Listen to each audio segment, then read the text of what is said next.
Hey there everyone, I hope you're all fine. So today we are going to learn how to invite players in your clan in Clash Royale. So without further ado, let's get started. So this is the interface for Clash Royale, and you need to first create a clan in order to invite the other players. So I have created a clan just for testing, just to show you how you can do that. So these are the friendly battles that you can play with your friends. So once you click on your clan name, you will find an option here called invite to clan.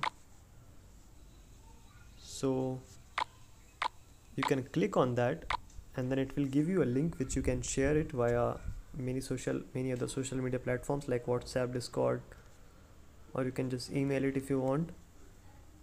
So it will give you a link, and then once your friend clicks the link, he will be able to join your clan. So that's how you can invite other players to your clan in Clash Royale. So that's it for today guys. Hope you found the video helpful. See you soon. Have a good day.